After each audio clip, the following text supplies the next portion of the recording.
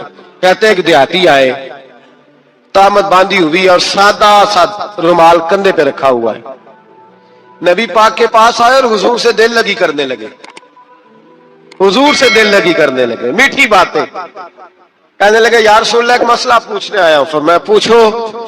عرض کرتے ہیں حضور قیامت میں حساب کون لے گا؟ قیامت میں اب کس کو نہیں پتا کون حساب لے گا، دل لگی کی بات ہے نا، کون لے گا؟ نبی پاک نے فرمایا اللہ حساب لے گا۔ تو کہتے اس نے نا اور جملہ کہا تو ہم اس کی بات پہ حیران ہو گئے، کہنے لگے یا رسول اللہ واقعی اللہ حساب لے گا؟ تو کہتے ہیں نبی پاک مسکرائے، فرمانے لگے تجھے تیری مار ہوئے، میں سچی تو کہہ رہا ہوں، تو کس طرح کی بات کر رہا ہے، اللہ حساب لے گا۔ حضرت علی فرماتے اس نے رومال اٹھایا کندھے پہ رکھا، کہنے لگے یا رسول اللہ اگر رب حساب لے گا تو پھر اس نے معاف ہی کر دینا ہے۔ یہ کہہ کے وہ چلا گیا، یہ لفظ کہہ کے وہ چلا گیا۔ تو حضرت مولا علی کہتے ہیں میں نے حضور کا چہرہ دیکھا تو گلاب سے بھی زیادہ کھلا ہوا تھا، میں نے نبی پاک کا چہرہ دیکھا تو چاند سے بھی زیادہ روشن تھا۔ میں نے کہا حضور یہ کیا کہہ گیا ہے؟ نبی پاک نے فرمایا بندہ بڑا سادہ تھا، بات بڑی پیاری کر گیا ہے، بڑی پیاری کر گیا ہے۔ حضور نے فرمایا علی رب کریم ہے، اور کریم جب غالب ہوتا ہے تو کرم نہیں فرمایا کرتا ہے، وہ کرم نہیں کرتا ہے، وہ معاف ہی کرتا ہے، وہ معاف ہی کرتا ہے۔ اللہ معاف کرتا ہے، پر میں نے کہا کوئی معافی لینے آئے ہی نہ تو کوئی معافی لینے۔ ایک اور بات بھی آخر میں سمجھانی ہے آپ کو، وہ بھی سمجھ لیں۔ ہم جب کسی رشتہ دار کو راضی کرنے جاتے ہیں نہ ناراض ہو تو ہمیں پتہ چل جاتا ہے کہ یہ وقت ٹپانے آیا یا راضی ہو گیا ہے۔ دو قسم کے لوگ ہوتے ہیں، کہتے ہیں چلو برادری آ گئی ہے میں چلتا ہوں، پر کس طرح؟ ٹائم پہ ٹائم آؤں گا، 200 دے کے گھر آ جاؤں گا۔ اور جو راضی ہو جاتے ہیں نا وہ 2 دن پہلے آتے ہیں، دیگوں کا بھی خیال کرتے ہیں، ملاقات کرتے ہیں، وہ کپڑے بھی نہیں بدلتے۔ فرق ہوتا ہے راضی ہونے میں۔ بات کی سمجھ آ رہی ہے آپ؟ ہم توبہ کرنے آتے ہیں اللہ کی بارگاہ میں، کیا ہمیں پتہ نہیں چلتا کہ ہم نے توبہ کیا، رب راضی ہوا ہے کہ نہیں ہوا؟ ہمارا ایمانی رشتہ تو ہے نا اپنے رب سے، روح کا تعلق تو ہے نا، تو ہمیں اندازہ ہوتا ہے کہ اللہ راضی ہو گیا کہ نہیں، اندازہ تو ہونا چاہیے نا ہمیں۔ یہ بات کہنے کی نہیں، یہ بات محسوس کرنے کی ہے، اس کو محسوس کریں۔ ہم جب اللہ کی بارگاہ میں آئے تو پھر ہمیں اندازہ ہونا چاہیے کہ میں نے منا لیا ہے کہ نہیں منا سکا، میں اس کو راضی کر کے اٹھ رہا ہوں کہ نہیں اٹھ رہا۔ اگر بغیر راضی کیے اٹھے ہو تو پھر فارمیلٹی کرنے آئے تھے، پھر راضی کرنے نہیں آئے تھے۔ حضرت فضیل ابن عیاض رحمت اللہ تعالی علیہ فرماتے ایک دن میں نے سر سجدے میں رکھا اور میں نے کہا خدا بندہ آج مجھے پتا چلے گا کہ تو مجھ سے راضی ہے کہ ناراض ہے، تو پھر ہی میں اٹھوں گا۔ آپ فرماتے ہیں مجھے چاروں کونوں سے آواز آنے لگی کہ تیرا رب راضی ہو گیا، اور فرماتے ہیں جس جگہ میں سجدہ کر رہا تھا وہ زمین بھی بولنے لگے کہ بس کر دے، عرش کا مالک تجھ سے راضی ہو گیا ہے۔ لیکن شرط یہ ہے، حضرت حبیب اجمی رحمت اللہ علیہ فرماتے ہیں میں سود کا کاروبار کرتا تھا توبہ کرنے سے پہلے، کئی دفعہ میں نے توبہ کی تھی، لیکن میری اس توبہ کے اندر صداقت نہیں ہوتی تھی، میرا دل بھی گواہی دیتا تھا کہ یہ نا بہت سارے بندے کہتے ہیں آئندہ نہیں کرتا، وقت ٹپاتے ہیں، جس طرح بندوں کو دھوکہ دیتے ہیں اس طرح معاذ اللہ توبہ بھی اسی طرح کی کرتے ہیں، لیکن بعد میں دوبارہ اسی ڈگر پہ چل نکلتے ہیں جس پہ پہلے ہوتے ہیں۔ آپ فرماتے ہیں میں کئی دفعہ توبہ کرتا تھا تو توڑ دیتا تھا۔ آج میں نے توبہ کی، کس طرح کی؟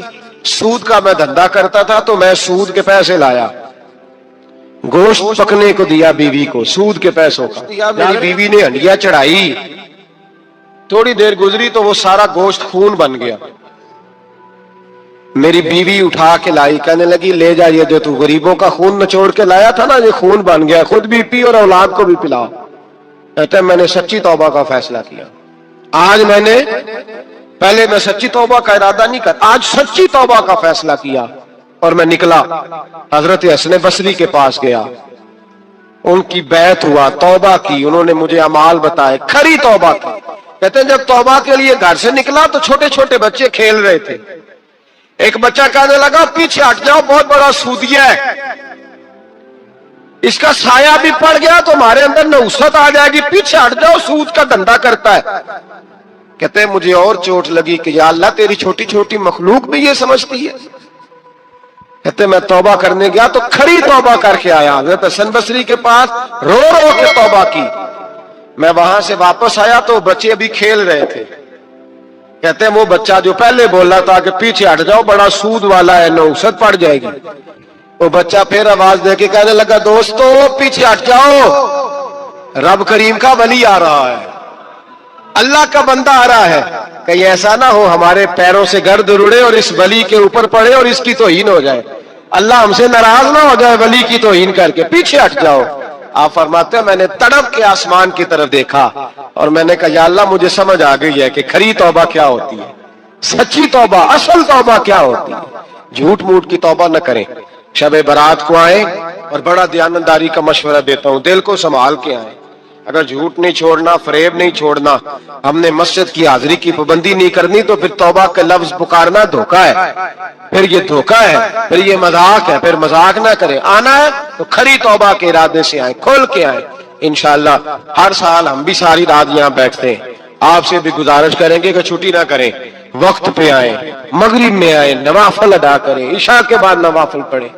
محفل کرنے کا مقصد یہ ہوتا ہے کہ تلاوت سے دل نرم ہوتا ہے, نعت سے دل نرم ہوتا ہے, تقریر سے انسان کی سوچ بدلتی ہے, توبہ کی طرف جاتی ہے. یہ سارے کام کر کے جب بندہ استغفار کرتا ہے, توبہ کرتا ہے تو اس کے لیے آسان ہو جاتا ہے, ذہن بن جاتا ہے. اس لیے واز بھی ہوگا, ذکر بھی ہوگا, دعا بھی ہوگی. وقت کو ضائع نہ کرے, رمضان قریب آنے والا ہے. بزرگ کہتے ہیں اگر شب برات میں سچی توبہ کر لو گے تو پھر رمضان میں جو نیکیاں کرو گے وہ تمہارے پاس سٹاک بن جائے گا. اسلام نے ہمیں شب برات پہ آپ صرف کیا معافی مانگیں گے کہ یا اللہ جو نماز نہیں پڑھی اس کی معافی دے, تو وہ بھی مانگنی ہے آپ کو, 100% مانگنی ہے. آئندہ سے نمازیں پوری کرنے کا عہد کرنا ہے. لیکن میرے بھائی جو آپ نے حقوق العباد ضائع کیے ہیں ان کی بھی آپ کو معافی مانگنی ہے, اور سامنے والے سے معافی لینی ہے راضی کر کے, بندوق کے زور پہ نہیں. کیا آپ ٹیلی فون کر کے کہیں میں نے میسج لکھا تھا تو آپ نے جواب کیوں نہیں دیا, رپلائی کیوں نہیں کیا, آپ کہیں میں نے معاف کیا. بھائی آپ بندوق کے زور پہ معافی لیں گے, آپ راضی کریں. جب کسی سے معافی لی جاتی ہے تو اسے راضی کیا جاتا ہے, کہا جاتا ہے کہ اس جگہ میری غلطی تھی, میں تجھ سے معافی مانگتا ہوں. تو حقوق العباد کا جو مسئلہ نہ دیکھیں, میرے نبی پاک علیہ السلام کی حدیث موجود ہے ترغیب و ترہیب کے اندر. ایک شخص نے آ کے عرض کی یا رسول اللہ صلی اللہ تعالی علیہ وسلم میں جہاد پہ جانا چاہتا ہوں پر طاقت نہیں رکھتا, کمزور ہوں. حضور نے فرمایا ماں باپ میں سے کوئی ہے؟ بلے شاہ تو آسمانی اڈدیاں پڑھنا ہے, جیڑا گھر بیٹھا انہوں پڑھیا ہی نہیں. ماں باپ میں سے کوئی ہے؟ یا رسول اللہ میری والدہ زندہ ہے. تو نبی پاک علیہ السلام نے فرمایا گھر جا کے اس کی خدمت کر. اس نے خالی جہاد کا پوچھا تھا, جہاد کا. حضور نے 3 باتیں ارشاد فرمائی. ماں زندہ ہے, حضور زندہ ہے, فرمایا گھر جا کے اس کی خدمت کر, اللہ اس کی خدمت پر حج کا ثواب بھی دے گا, عمرے کا ثواب بھی دے گا, اور جہاد کا اجر بھی عطا فرمائے گا. تو نے ایک بات پوچھی ہے, تجھے 3 چیزوں کا ثواب ملے گا. شرط یہ ہے کہ ماں کے قدموں سے جڑ جا, جا کے اسے راضی کر, جا اس کی نوکری کر, جا کے ماں کی خدمت کر, اس کے پاس بیٹھ, اس کے دل کو مطمئن کرنے والا وقت اسے دے. تو یہ آپ خالی نماز پر اکتفا نہیں کریں گے, آپ حقوق العباد کا بھی پورا لحاظ کریں گے, پورا آپ حقوق العباد کا لحاظ کریں گے. حقوق العباد ہر جگہ آپ کے ذمہ, آپ کے شیخ کے بھی حقوق ہیں, استاد کے بھی حقوق. یہ کیا بات ہوئی کہ مان بھی لیا, کہہ بھی لیا, غلامی کر بھی لی, دعویٰ بھی کر لیا, اور پھر کیا بات ہوئی پیار بھی کرنا اور کچا کرنا اور تھوڑا کرنا, اور یہ کہ پھر اس میں کمزور پڑنا, اور پھر اس کے اندر جو ہے وہ اس طرح کر کے کمزوری لانا. یہ کوئی آئین وفاداری نہیں ہے، یہ کوئی طریقہ پھر درست نہیں ہے۔ تو حقوق العباد جہاں جہاں آپ کا تعلق ہے، جہاں جہاں اس تعلق میں آپ غور کریں گے کہ آپ کے معاملہ دیکھیں، اسلام کے اندر کتنا تڑپ کے جاتے ہیں ہم کعبۃ اللہ کی زیارت کرنے، کتنی تڑپ ہوتی ہے اللہ کا گھر دیکھنا ہے، حضور کی بارگاہ عالی مرتبت میں حاضری دینی ہے، مدینہ طیبہ حاضر ہونا ہے، کتنی بڑی فضیلت ہے۔ لیکن آپ کو پتہ ہے کتنی برکت والی جگہ ہے بیت اللہ شریف، طواف کے پھیرے 7 ہیں لیکن ان میں حجر اسود کا بوسہ ایک ہے، حجر اسود کا بوسہ ایک دفعہ لے لو تو کافی ہے۔ کمال یہ ہے کہ صرف ایک ہی نہیں ہے، بھی کوئی نہیں، اگر رش زیادہ ہے نا تم دور سے اشارہ ہی کر لو، کس لیے اتنی دور سے چل کے آئے ہیں تو اب بھی حجر اسود کو نہ چومے، تو ہمیں حکم دے دیا گیا کہ شوق تمہارا اپنی جگہ پر تم اکیلے تو نہیں نہ آئے، بوڑھے بھی آئے ہیں، بیمار بھی آئے ہیں۔ دیکھیں ایک حدیث حضور صلی اللہ علیہ وسلم نے فرمایا کہ میرا دل کرتا ہے کہ میں کسی جوان سے کہوں کہ وہ عشاء کی جماعت کرائے، اور میں جوانوں سے کہوں کہ وہ لکڑیاں جمع کریں، اور جو لوگ نماز پڑھنے نہیں آئے میرا دل کرتا ہے ان کے گھر جلا دوں۔ اتنا سخت تاکیدی حکم جماعت کے لیے بیان کیا، لیکن یہ بھی بیان کر دیا کہ اگر تم نے کچا لہسن کھایا ہے، پیاز کھایا ہے، مولی کھا لی ہے، تمہارے منہ سے بدبو آتی ہے یا تمہارے جسم سے کسی وجہ سے بدبو آتی ہے تو مسجد نہ آنا، نمازیوں کو تکلیف ہوگی۔ اللہ کرے آپ سمجھے، جماعت کا حکم اپنی جگہ پہ تاکید کے ساتھ ہے، لیکن آ کے کسی نمازی کو تکلیف دینے کی پھر بھی اجازت نہیں ہے۔ یعنی جس مسجد میں کچا لہسن پیاز یہ چیزیں کھانی حرام تو نہیں نا، جائز ہے نا، لیکن تیرے منہ کی بدبو سے کسی کو تکلیف ہوگی تو تجھے کہا گیا کہ مسجد میں آ کے نمازی کو تکلیف نہ دے، لیکن تو نے وہ اس چیز پر قیاس ہی نہیں کیا، تو نے لفظوں سے تکلیف دے دی، جملوں سے تکلیف دے دی، باتیں کسنی، ایسے سلام پھیر کے بندہ پیچھے ہٹا ہے، پتہ نہیں کیا مجبوری ہے اس کو، تو ایک صاحب نے روک لیا، کہتا تینوں بڑی کال ہے، اتنی جلدی تھی تو آیا کیوں تھا؟ بھائی پوچھ تو لینا اسے، خدا جانے کیا مجبوری ہے، وہ آ گیا نماز پڑھ لی، اب کیا مسئلہ کیا جا سکتا ہے؟ تو اس طرح نہ کرے۔ وہ کسی نے کہا تھا میرا اس شہر عداوت میں بسیرا ہے جہاں لوگ سجدوں میں بھی لوگوں کا برا سوچتے ہیں، لوگ سجدوں میں بھی لوگوں کا برا سوچتے ہیں۔ تو آپ کے جو حقوق العباد کے معاملات ہیں اس میں صرف نماز روزے کی گواہی ہی قابل قبول نہیں ہے، حقوق العباد کا مسئلہ بڑا ضروری ہے۔ آپ کے لین دین کے معاملات کس طرح کے ہیں یہ معاملہ بڑا ضروری ہے، آپ معاملات کے کتنے صاف ہیں یہ مسئلہ بڑا ضروری ہے، آپ اپنے وعدوں کے کتنے پابند ہیں یہ معاملہ بڑا ضروری ہے، آپ قول و قرار پہ کتنی جلدی پہنچتے ہیں یہ معاملہ بڑا ضروری ہے، آپ کا حقوق العباد کے مسئلے میں صاف ہونا، لین دین کے معاملات میں صاف ہونا، رشتہ داروں کے ساتھ آپ کے تعلقات کا کھرا ہونا، پڑوسیوں کے ساتھ معاملہ ٹھیک ہونا، آپ کے دوستوں کے ساتھ جو آپ کے ساتھ رہتے ہیں ان کے ساتھ معاملہ ٹھیک ہونا۔ ایک بندے نے نا گواہی دینی تھی، حضرت عمر کا زمانہ تھا، ذرا دین کو دیکھیے، ہمارے اکابرین، ہمارے اسلاف صحابہ کرام علیہم رضوان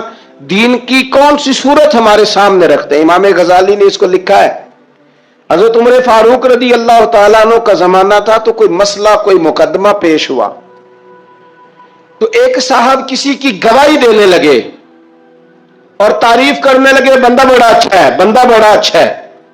تو حضرت عمر نے 3 باتیں ارشاد فرمائیں، آپ فرمانے لگے تو اس کا پڑوسی ہے؟ اس نے کہا نہیں، تو فرمایا تمہیں کیسے پتا بڑا اچھا ہے؟ پھر آپ نے فرمایا تو نے کبھی اس کے ساتھ سفر کیا ہے؟ اس نے کہا نہیں، آپ نے فرمایا پھر تجھے کیسے پتا کہ بندہ بڑا اچھا ہے؟ تیسری بات ارشاد فرمائی، فرمایا کبھی درہم و دینار کا لین دین کیا ہے؟ کہا حضور نہیں، تو فرمایا پھر تمہیں کیسے پتا بندہ بڑا اچھا ہے؟ جب وہ تینوں سوال اس کے ساتھ ہو چکے تو حضرت عمر نے کہا، جناب عمر نے حضرت عمر فرمانے لگے اچھا اچھا تو نے اسے نماز پڑھتے دیکھا ہوگا, تو نے اسے مسجد میں عبادت کرتے دیکھا ہوگا, تلاوت کرتے دیکھا ہوگا. کہا حضور ہاں. فرمایا اگر تو نے خالی عبادت کرتے دیکھا نا تو پھر جا تو گواہی نہ دے, تو اسے کوئی نہیں جانتا.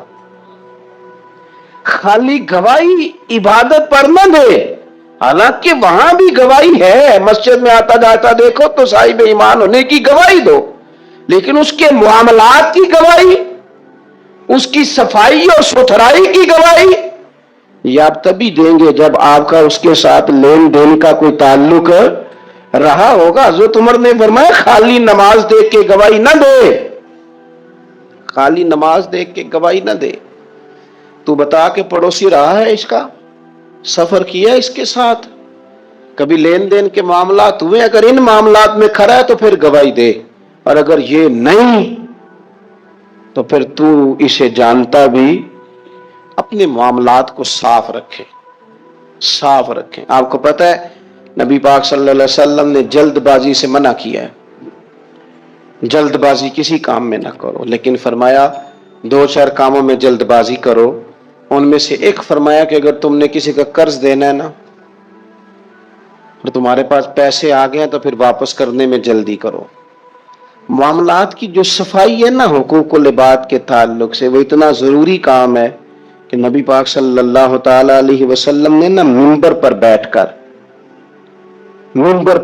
کر کن دنوں, جن دنوں حضور کے وصال ظاہری کے دن قریب تھے, تیز بخار تھا, منبر پر بیٹھ کر قریب محبوب نے فرمایا تھا لوگوں رب نے ایک بندے کو اختیار دیا ہے, چاہے تو دنیا میں رہے اور چاہے تو اس کی بارگاہ میں حاضر ہو جائے.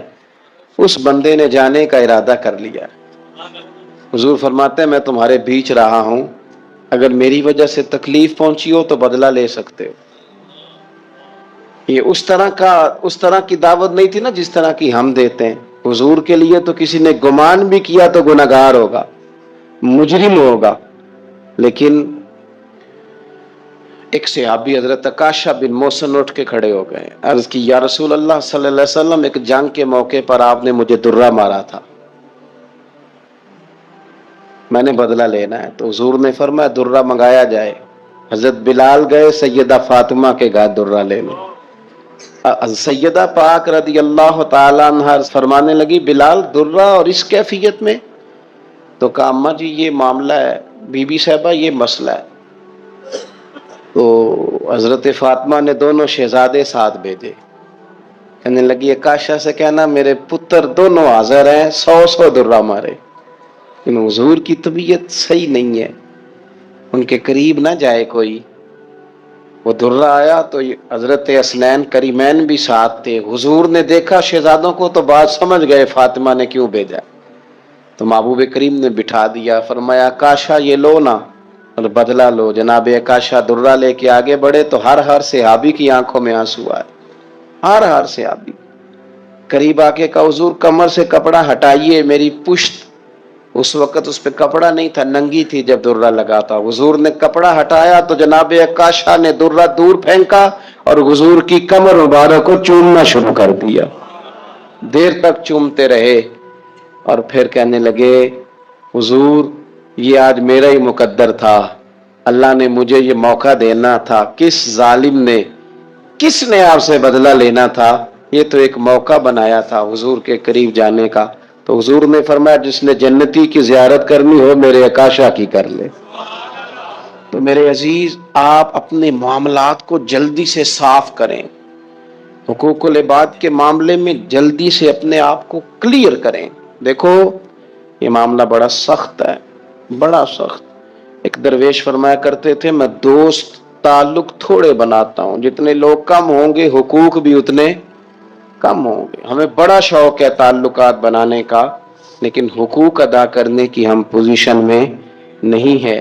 اپنے معاملات پہ گہری نظر کریں. لینے دینے کا مسئلہ ہو, اونچا بولنے کا مسئلہ ہو, کسی قسم کی بھی کوئی دشواری ہو تو ان چیزوں کو آپ صاف کریں گے, کلیئر کریں گے. حضور علیہ السلام نے فرمایا ساری دنیا مل کے تیرا کچھ بگاڑنا چاہے بگاڑ نہیں سکتی جب تک رب نہ چاہے, اور میرے کریم فرمانے لگے سارے مل کے بھی تیرا کچھ سنوارنا چاہیں تو سنوار نہیں سکتے جب تک رب کے فضل کا تقاضا نہ ہو۔ ایمان کی مضبوطی، یقین کامل، اس حسن کو اپنی زندگی میں پیدا کریں۔ جب مصلی پہ بیٹھیں گے، نماز پڑھیں گے، دعائیں اللہ سے مانگیں گے، اس کے نیک اور پارسا بندوں کا طریقہ یہی ہے، جب حضور سید عالم کا وسیلہ دے کے، اہل اللہ کی صحبت سے فیض پا کے، ہم جب اپنے رب پر بھروسہ کریں گے۔ دیکھیں نا، حضور علیہ الصلوۃ والسلام نے لوگوں کو، ہمارے ہاں نا اب کچا کرنے والے مزاج زیادہ ہو گیا ہے، زیادہ۔ 4 اینکر ٹی وی پہ بیٹھتے ہیں، وہ صرف ہمیں ڈیوائیڈ کرتے ہیں، تقسیم کرتے ہیں۔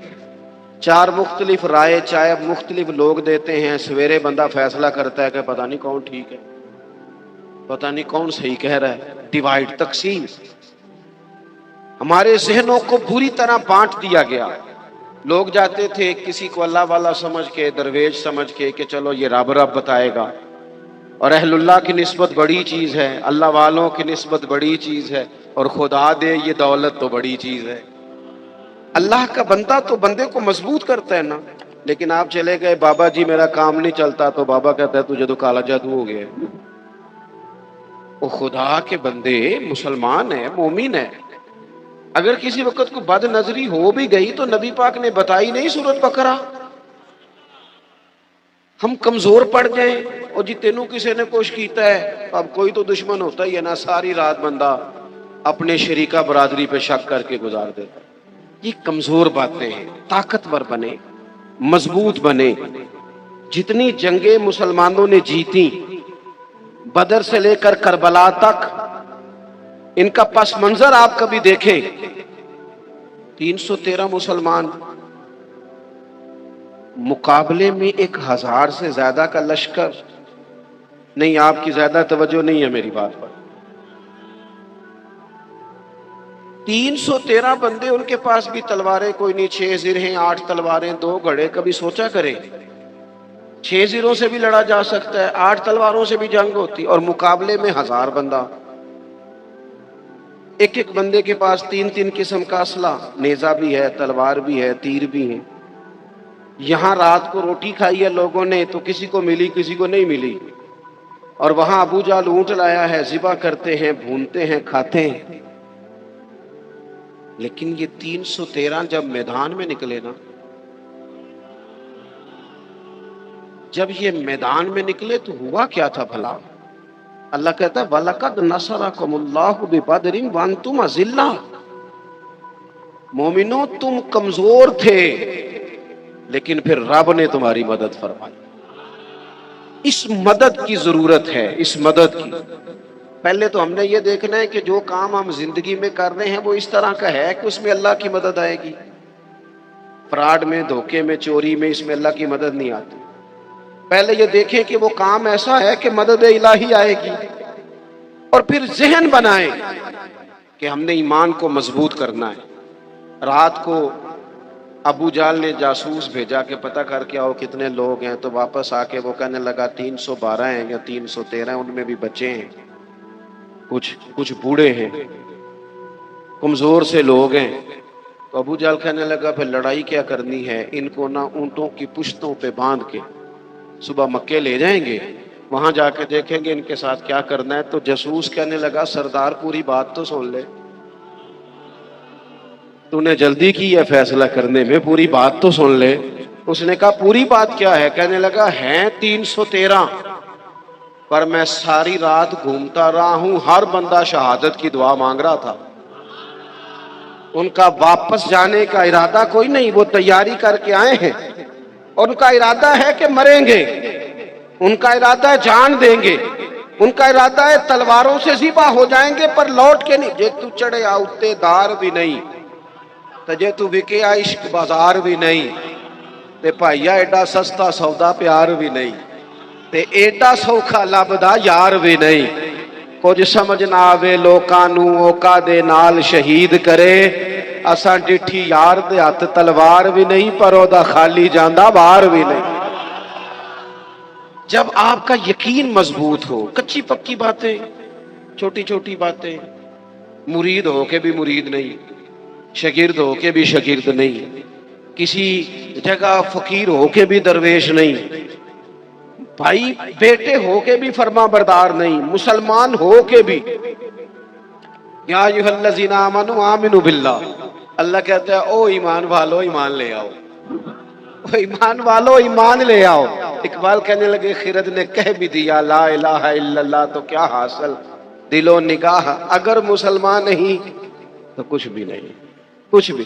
ہم نہ دیانتدار نہیں بنتے، امانت دار نہیں بنتے، ایمان کے تقاضے نہیں سمجھتے۔ ویسے ہم ایماندار ہیں، لیکن اگر 10 روپے کی بات ہو، اگر 10 کروڑ کی ہو تو پھر نہیں۔ میرے ایک پروفیسر صاحب دوست ہیں، وہ فرمانے لگے کہ ایک مہنگا جوتا نا، بڑا مہنگا تھا، تو اس کا ایک پاؤں کہیں گرا ہوا تھا ڈبے سے نکل کے، بالکل شاپر واپر چڑھا ہوا، تو بندے نے ڈھونڈنا شروع کر دیا کس کا جوتا ہے، کس کا جوتا ہے، کس کا، پورا ڈھونڈا اس نے۔ تھوڑا سا وہ آگے گیا تو اسے دوسرا پیر بھی مل گیا، پھر اس نے بندہ ڈھونڈنا بند کر دیا۔ یہ دیانتداری ہے۔ یہاں اس طرح کے ہم دیانتدار ہیں، ایسا نہیں ہوتا۔ خدا کے بندو، ایمان کے تقاضے، جو رزق تیرا ہے وہ کہیں اور جا کیسے سکتا ہے؟ جب تقسیم کرنے والی رب کی ذات ہے تو چھین کے کھانا چاہتا ہے۔ ایک بات آپ کو بتاؤں، بددیانتی کر کے کسی کے بچوں کے پیسے گھر لے آؤ گے نا، تو گھر میں دولت آئے گی، سکون نہیں آئے گا، قرار نہیں آئے گا، شور نہیں ختم ہوگا، روٹی بھی ملے گی، اے سی والا کمرہ بھی ملے گا، پر نیند جب ہی آتی ہے جب خدا چاہے، آتی نہیں۔ ایک تو ایماندار، پھر وعامل الصالحات، زندگی صالحین والی، نیک لوگوں والی۔ نیکی سے مراد کیا ہے؟ میرا نماز پڑھنا، نماز تو ایک جز ہے نیکی کا۔ وہ ہمارے ہاں کچھ لوگ کہتے ہیں فلانا بندہ بڑا با اخلاق ہے جی، کیا اخلاق ہے؟ تو میٹھا بولتا ہے۔